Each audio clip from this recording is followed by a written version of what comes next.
जय हिंद साथियों, मैं हूं जयशंकर झा और आप देख रहे हैं कैरियर पर नवादा बाय जयशंकर झा। आज मैं बीकॉम पार्ट 3 के स्टूडेंट्स के लिए एक बहुत ही महत्वपूर्ण सब्जेक्ट इनकम टैक्स, जिसका नाम है कराधान सिद्धांत एवं व्यवहार, टैक्सेशन थ्योरी एंड प्रैक्टिस, लेकिन इसको इनकम टैक्स के नाम से ज़्यादा प्रचलित किया हुआ है स्टूडेंट्स, ठीक है ना। तो बुक का नाम है टैक्सेशन थ्योरी एंड प्रैक्टिस, कराधान सिद्धांत एवं व्यवहार। यह आप लोगों का जो है ऑनर्स पेपर कौन सा है? 7वां है, ठीक है ना। 8वां पेपर आपका ऑडिटिंग है, 6ठा पेपर आपका कॉस्ट एंड मैनेजमेंट है और 5वां पेपर फाइनेंशियल मैनेजमेंट है। तो मेरा लक्ष्य है आप लोगों के लिए जितने भी सब्जेक्ट है जीएस तक सबको क्लियर करवाना, ठीक है। तो कॉस्ट का बहुत सारा चैप्टर कंप्लीट हो चुका है और आगे भी पढ़ाई होगा। और टैक्सेशन जो है बहुत ही इंपॉर्टेंट सब्जेक्ट है, बहुत इंपॉर्टेंट सब्जेक्ट है, क्योंकि कॉमर्स के जो भी स्टूडेंट्स हैं आगे चल के अकाउंटेंट, सीए, सीएस आदि फर्मों में काम करते हैं, सीए बनते हैं, सीए बनने के लिए जाते हैं, जिसके लिए उनको इनकम टैक्स में दक्ष होना बहुत ही इंपॉर्टेंट। तो आज यह वीडियो इनकम टैक्स पे है और इसमें हम आज बात करने वाले हैं बेसिक कंसेप्ट को। बेसिक कंसेप्ट को जानेंगे। इस वीडियो के ख़त्म होते होते आप इनकम टैक्स के बारे में बेसिक कंसेप्ट जो भी है वो क्लियरली समझ जाएंगे। तो बिना समय गवाए आप वीडियो को शुरू से लास्ट तक देखें और लास्ट होते होते आप इनकम टैक्स के बेसिक कंसेप्ट को जान जाएंगे। अगर आप हमारे चैनल पर फर्स्ट टाइम आए हैं और चैनल को सब्सक्राइब नहीं किए हैं तो चैनल को जरूर सब्सक्राइब करके बेल आइकन को प्रेस कर दें और हो सके तो अपने फ्रेंड्स के साथ इन्हें शेयर कर दें, अधिक से अधिक शेयर कर दें, ताकि एक एक स्टूडेंट्स के पास यह वीडियो पहुंच जाए, क्योंकि यह वीडियो बहुत ही महत्वपूर्ण है जितने भी इनकम टैक्स पार्ट 3 के स्टूडेंट्स हैं, ठीक है। तो चलिए शुरू करते हैं। सबसे पहले हमें जानना जरूरी है जो टैक्स क्या होता है। सबसे इंपॉर्टेंट टॉपिक है टैक्स क्या होता है। सबसे महत्वपूर्ण बात है जो टैक्स होता क्या है। तो चलिए मैं सबसे पहले आपको बताता हूं तो टैक्स क्या होता है। कोई भी परिवार हो या कोई संस्था हो या कुछ भी, तो उन्हें उस संस्था को चलाने के लिए, परिवार को चलाने के लिए कुछ ना कुछ पैसों की जरूरत होता है, ठीक है ना। मैं जो समझा रहा हूँ एक एक बात को बहुत ही इजी वे में समझा रहा हूँ, बहुत ही आसान भाषाओं में समझा रहे हैं, इस ताकि आप लोगों को कोई भी क्वेश्चन ना रहे। अगर फिर भी किसी भी पॉइंट में आपको कोई डाउट रह जाता है तो आप कमेंट में ज़रूर उस डाउट को छोड़ दें। मैं जैसे ही देखूंगा और आपका उस कमेंट का मैं सोल्यूशन दे दूंगा, ठीक है। लाइव क्लास होता है प्रत्येक दिन, तो कॉस्ट का भी चल रहा है 8 से 9, फिर टैक्स का भी लाइव क्लास होगा। प्रैक्टिकल क्वेश्चन एक एक लाइव में ही करेंगे ताकि आप लोगों को ये ना लगे जो ऑफलाइन और ऑनलाइन क्या होता है। आपको ऑनलाइन क्लास में मैं ऑफलाइन वाला फीलिंग दूंगा, ऐसा मुझे विश्वास है, मैं एश्योर्ड करता हूँ। तो आपको जो डाउट लगता है आप जरूर बताइएगा, ठीक है ना। तो किसी भी परिवार को ठीक ढंग से चलाने के लिए सबसे ज़्यादा जरूरी क्या है? मनी की, पैसों की जरूरत होता है, ठीक है। और हम सभी जानते हैं गवर्नमेंट के द्वारा जनता को बहुत ज़्यादा सुविधाएं फ्री में दिया जा रहा है। जैसे कि मैं कुछ एग्जांपल देता हूं। रोड, गवर्नमेंट के द्वारा रोड बनाया जाता है। रोड चाहे वो स्टेट गवर्नमेंट बनवा रही हो या सेंट्रल गवर्नमेंट, लेकिन रोड फ्री में। फिर हेल्थ, स्वास्थ्य जो है ना, ये भी गवर्नमेंट के द्वारा फ्री में दिया जाता है। बहुत सारा हॉस्पिटल है जहाँ पे आपको निःशुल्क सेवा किया जाता है, ठीक है। उसके बाद आ जाइए आपको एजुकेशन। एजुकेशन क्या? एजुकेशन, बहुत ऐसे कार्य है। वृद्धा पेंशन, विकलांग पेंशन, दिव्यांग पेंशन, बहुत सारे पेंशन है, बहुत सारी योजनाएं। कितना का नाम बताऊं, वीडियो लिस्ट बताते बताते ही बहुत लंबा हो जाएगा। क्या कभी हमने ये सोचा है जो सरकार के पास इतना पैसा आता कहाँ से? सरकार हमारे लिए, हमारे ऊपर में इतना खर्च कहाँ से करते हैं? सरकार को भी पैसा खर्च करने के लिए तो कहीं ना कहीं से राशि की आवश्यकता होता है। तो कर जो है ना वो माध्यम है जिसके सहायता से गवर्नमेंट पैसा जनता से ही वसूलती है और जनता के ऊपर में ही खर्च करती है। जनता का मतलब यहाँ पे वह जनता हुआ जिनका इनकम, जिनका आय जो है ना, वो टैक्स रेट एक सरकार के द्वारा तय किया जाता है। उस रेट से अधिक जिसका इनकम है उससे सरकार वसूली करता है और उस राशि को गरीब जनता के बीच में वितरण कर देता है। तो गरीबी और अमीरी का जो एक खाई है, उस खाई को बांटने का, उस खाई को कम करने का एक काम कर रहा है सरकार टैक्स के द्वारा, ठीक है। तो मैं आशा करता हूं आप लोग टैक्स के बारे में जान गए होंगे। अब चलिए डेफिनेशन की तरफ देखता हूं। जिस प्रकार किसी व्यक्ति को अपने पारिवारिक दायित्वों का निर्वाह करने तथा सामाजिक संगठनों को अपने सामाजिक उत्तरदायित्वों को पूरा करने हेतु धन की आवश्यकता होती है। फिर से मैं बताता हूं, ध्यान से देखिए। जिस प्रकार किसी व्यक्ति को, कोई व्यक्ति हो, उसे अपने पारिवारिक दायित्वों का निर्वाह करने के लिए किसकी जरूरत होती है? धन की, ठीक उसी प्रकार सामाजिक संगठन जो है उन्हें भी सामाजिक जो रिस्पॉन्सिबिलिटियां हैं, उत्तरदायित्व हैं, उनको पूरा करने हेतु किसकी आवश्यकता होती है? धन की। उसी प्रकार किसी भी देश की सरकार को जनहितकारी, जन कल्याणकारी या लोक कल्याणकारी कार्यों को पूरा करने के लिए तथा समाज एवं देश के प्रति अपने उत्तरदायित्वों का निर्वाह करने के लिए धन की आवश्यकता होती है। धन की इस आवश्यकता की पूर्ति के लिए सरकार द्वारा जनता पर विभिन्न प्रकार के कर लगाए जाते हैं। सरकार को जब धन की आवश्यकता होती है तो सरकार जनता से ही धन वसूलती है। किसके माध्यम से? टैक्स के माध्यम से। सरकार जनता के ऊपर में टैक्स लगाती है और उससे धन का स्रोत पूरा करती है, धन प्राप्त करती है और फिर उस धन का उपयोग जनता के ऊपर में ही कर दिया जाता है। तो क्लियर हो गया होगा आप लोगों को जो कर क्या होता है। ठीक है, कर के प्रकार, कर दो प्रकार के होते हैं। कर कितने प्रकार के होते हैं? दो प्रकार के होते हैं, प्रत्यक्ष कर और अप्रत्यक्ष कर। कर कितने प्रकार के होते हैं? दो प्रकार के, प्रत्यक्ष कर और दूसरा है अप्रत्यक्ष कर, यानी कि डायरेक्ट टैक्स और इनडायरेक्ट टैक्स। अब जानते हैं जो डायरेक्ट टैक्स क्या होता है, प्रत्यक्ष कर क्या होता है। प्रत्यक्ष कर यानी कि डायरेक्ट टैक्स ऐसा कर है जो विधिगत रूप से जिस पर लगाए जाते हैं उसे ही इसका भुगतान करना पड़ता है। एक एग्जाम्पल के लिए मैंने यहाँ पे बताया है आयकर। आयकर कौन सा टैक्स है? डायरेक्ट टैक्स है। ठीक है ना। अब देखिए मैं एक उदाहरण के स्वरूप में बताता हूं जो डायरेक्ट टैक्स क्या होता है। चलिए, एक पर्सन है ए। एक पर्सन क्या है? ए का जो इनकम है, ए का जो इनकम है वो एक रेट है जो मैं नेक्स्ट वीडियो में बताऊंगा, जो कहां तक किस व्यक्ति को फ्री है और कहां से टैक्स लगना प्रारंभ हो जाता है। ठीक है ना। बहुत सारे विद्यार्थियों के मन में, बहुत सारे व्यक्तियों के मन में यह होता है जो किन व्यक्तियों को टैक्स देना होता है, कितना देना होता है, क्या मैं भी टैक्स दे रहा हूं। तो ऐसा दिमाग में बातें तो चलता रहता है लेकिन उन्हें पता नहीं चल पाता है। तो मैं आपको एक एक बात को बहुत ही आसान भाषा में समझाऊंगा, आपको भी पता चल जाएगा जो टैक्स होता क्या है। तो देखिए, ए का इनकम है, अभी मान लेते हैं एग्जाम्पल के लिए जो ए का जो इनकम है ना टैक्स देने योग्य है। ए का इनकम जो क्या है वो मान लीजिए ये वेतन भोगी है, कहीं काम करते हैं, वहां से उनको वेतन मिलता है और वेतन जो है इनको टैक्स जितना पे लगता है उससे अधिक है वेतन, तो इसका मतलब है इनको टैक्स देना होगा। तो ए के ऊपर में जितना टैक्स लगेगा ना वो टैक्स की राशि ए के द्वारा ही भुगतान किया जाएगा। कोई दूसरा व्यक्ति टैक्स नहीं दे सकता है, किसी दूसरे व्यक्ति पर हम इस टैक्स को ट्रांसफर नहीं कर सकते हैं। हाँ, इतना हो सकता है जो ए के नाम पर ही कोई भी व्यक्ति जमा कर सकता है, कोई व्यक्ति बी सी डी कोई जमा कर सकता है, लेकिन जब जमा करेगा तो किनके नाम पे जमा होगा? सिर्फ ए के नाम पे। बी अपने नाम पे वो टैक्स नहीं दे सकता है, वो ए के नाम पे ही जमा कर सकता है। अगर सरल शब्दों में कहे जो प्रत्यक्ष कर वह कर है जो जिस व्यक्ति को दे होता है कर ना, उन्हीं व्यक्ति के द्वारा चुकाया भी जाता है। टैक्स लायबिलिटी को आप ट्रांसफर नहीं कर सकते हैं, एक व्यक्ति से दूसरे व्यक्ति के ऊपर में आप ट्रांसफर नहीं कर सकते हैं। ऐसे टैक्स को प्रत्यक्ष कर कहा जाता है और प्रत्यक्ष कर में आयकर होता है। ठीक है ना।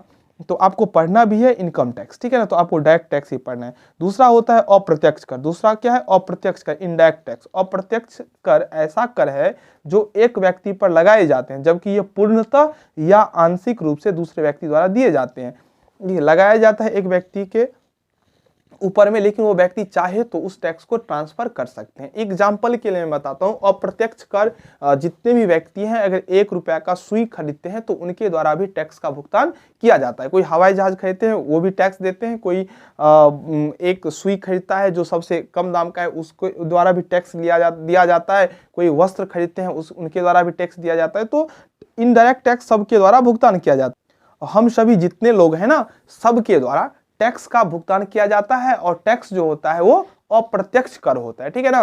तो अप्रत्यक्ष कर का मैं अगर डेफिनेशन इस प्रकार से दूं, ऐसा कर जो चुकाता तो सब है लेकिन उन्हें पता नहीं चल पाता है, तो पता नहीं चल पाता है ऐसे ही कर को अप्रत्यक्ष कर कहा जाता है। मान लीजिए एक कुरकुरे 5 रुपया का मैंने खरीदा तो 5 रुपया उन्हें दिया और 5 रुपया का कुरकुरे लेकर हम वापस आ गए, तो मुझे तो पता नहीं चला जो मैंने टैक्स दिया कि नहीं दिया, लेकिन आपके द्वारा टैक्स दिया गया है। अगर आप उसके एमआरपी को चेक करेंगे तो उसमें लिखा रहता है ब्रैकेट में इंक्लूसिव ऑफ ऑल टैक्सेस, यानी कि सभी टैक्स को 5 रुपया में ही शामिल कर दिया गया। उसका दाम है कितना? 4, उसका दाम है 3, टैक्स लगा के उसका दाम हो जाता है कितना?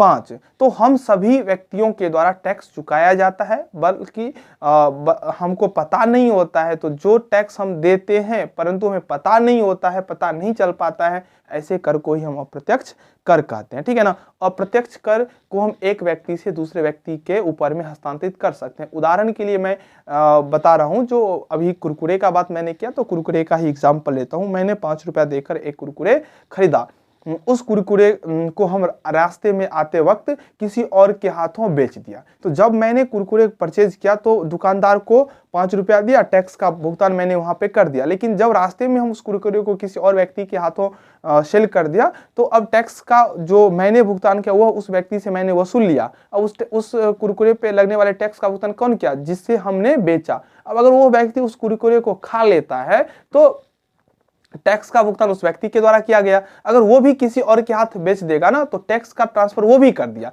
तो इस प्रकार से इनडायरेक्ट टैक्स जो होता है वो ट्रांसफरेबल होता है, हम एक व्यक्ति से दूसरे व्यक्ति पे ट्रांसफर कर सकते हैं। अगर और मैं क्लैरिटी बोलूं तो इनडायरेक्ट टैक्स उन व्यक्तियों के द्वारा चुकाया जाता है जो उस वस्तु या सेवा का अंतिम उपभोक्ता होता है, यानी कि अप्रत्यक्ष कर का भुगतान अंतिम उपभोक्ता के द्वारा किया जाता है। जो व्यक्ति वस्तु का यूज कर लेते हैं उनके द्वारा अप्रत्यक्ष कर का भुगतान किया जाता है। अप्रत्यक्ष कर में आता है बिक्री कर, सीमा शुल्क, जीएसटी, ठीक है।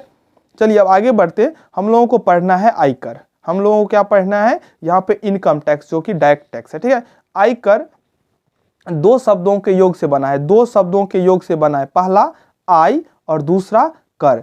आयकर जो है आय पर लगने वाला कर है। आय, जिसके पास आय होगा वही कर देगा, जिसका आय नहीं होगा वो कर नहीं देगा। तो आयकर का सिंपल सा लॉजिक है, जिनको इनकम होगा वही टैक्स देंगे, ठीक है ना। No income no tax. Income यानी कि टैक्स, इनकम वाले व्यक्ति के द्वारा ही टैक्स दिया जाता है। और जब टैक्स का स्लैब में वृद्धि होता है, टैक्स बढ़ता है, तो सबसे ज्यादा हल्ला वो करते हैं जिनके द्वारा टैक्स कभी चुकाया नहीं जाता है, ना जाएगा, ठीक है ना।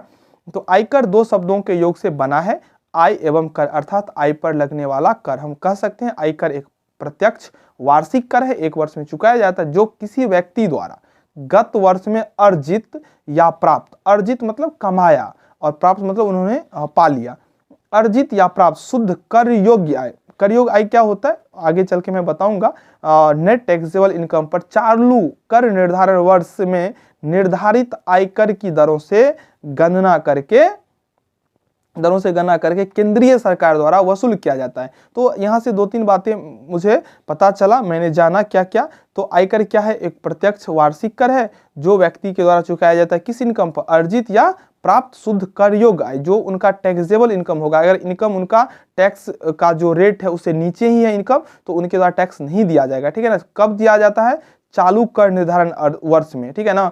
किस इनकम पर? तो पिछले वर्ष के इनकम, गत वर्ष के इनकम पर चालू वर्ष में कर दिया जाता है, ठीक है ना। आयकर की दरों से गणना करके, एक दर है जो कल नेक्स्ट वीडियो में मैं बता दूंगा, ठीक है ना। केंद्रीय सरकार द्वारा वसूल किया जाता है। तो इनकम टैक्स का वसूली कौन करता है? तो केंद्र सरकार, ठीक है। यह केंद्रीय सरकार की आय का प्रमुख साधन है। इनकम टैक्स जो है सेंट्रल गवर्नमेंट का इनकम का मेन सोर्स है। अतः भारतीय राजस्व में आयकर का क्या है? महत्वपूर्ण स्थान है, ठीक है। ये टैक्स का जो वसूली होता है ना, वो इनकम टैक्स डिपार्टमेंट करते हैं। आयकर विभाग के द्वारा आयकर का वसूली किया जाता है। एक करदाता की कर योग्य आय, उस पर कर की गणना, एक करदाता की कर योग्य आय, उस पर कर की गणना करना एवं उस पर कर की राशि को वसूल करने का कार्य एक पृथक विभाग द्वारा किया जाता है। कौन कितना टैक्स देगा, टैक्स का क्या रेट है, कितना टैक्स हुआ, इसकी गणना करने के लिए एक अलग विभाग का गठन किया गया है, जिन्हें आयकर विभाग कहते हैं, ठीक है। आयकर विभाग किसे कहते हैं समझ गए होंगे। यह केंद्रीय सरकार का विभाग है जो प्रत्यक्ष करों के केंद्रीय बोर्ड के नियंत्रण में कार्य करता है। यह विभाग केंद्रीय सरकार के वित्त मंत्रालय के अधीन होता है। किस मंत्रालय के अधीन होता है?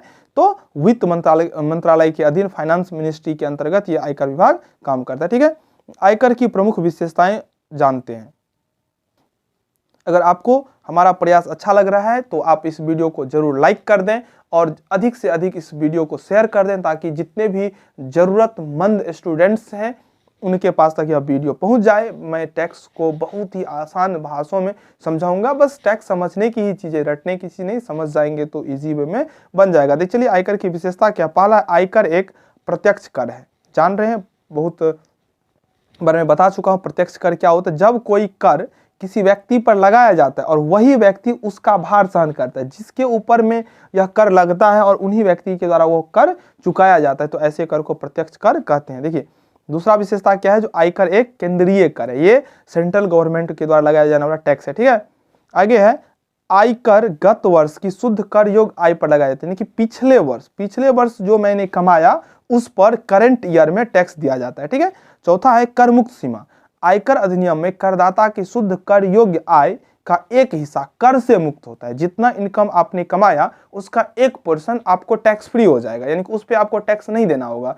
उस सीमा से ऊपर अगर आपका इनकम होता है, अगर मैं सिंपल सा बताऊं तो अभी जो है वो 2,50,000 जो सिंपल नागरिक है, सामान्य नागरिक है, जो यानी कि 60 वर्ष तक के हैं, तो उन्हें 2.5 लाख तक का टैक्स फ्री है। लेकिन अभी ज़्यादा डिटेल्स में इसको हम अभी नहीं देखने जा रहे हैं, हम इसको नेक्स्ट वीडियो में पूरे डिटेल्स के साथ देखेंगे। ठीक है ना, तो कर मुक्त सीमा भी है।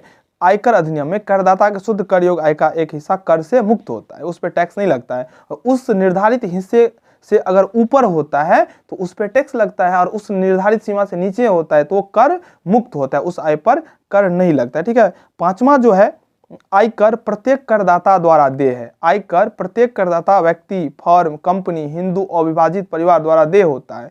इन सभी करदाताओं की आय पर पृथक पृथक रूप से आयकर की गणना की जाती है। नोट देख लीजिए, कंपनियों पर लगने वाले कर को निगम कर यानी कि कॉर्पोरेट टैक्स कहा जाता है। कंपनी पर लगने वाले कर को क्या कहा जाता है, कॉर्पोरेट टैक्स। पार्ट 2 में आप लोगों ने कॉर्पोरेट अकाउंटिंग को पढ़ा है। ठीक है ना, अब हम लोग यहाँ पे टैक्स के बारे में पढ़ेंगे। तो आज का वीडियो में बस इतना ही। आज हमको आपको सिर्फ कराधान के बारे में बताना था, जो कर क्या होता है, कर कितने प्रकार के होते हैं, कर की विशेषता क्या होता है, कर किनके द्वारा लगाया जाता है, कर क्यों लगाया जाता है। तो मैं आशा करता हूं जो इस वीडियो के उपरांत आप ये कंप्लीटली समझ गए होंगे। आप अगर हमारे व्हाट्सएप ग्रुप से नहीं जुड़े हैं तो आपको लिंक डिस्क्रिप्शन में मिल जाएगा, आप उस ग्रुप से जुड़ जाए, आपको वहाँ पे PDF भी मिल जाएगा। ठीक है, और इस वीडियो को अधिक से अधिक शेयर करिए और हमारे साथ पार्ट 3 का पढ़ाई बहुत ही अच्छे ढंग से कीजिए। चलिए बताइएगा जरूर आपको हमारा प्रयास कैसा लगता है, मैं आपका कमेंट का वेट करता रहूँगा। ठीक है, अभी के लिए बाय बाय।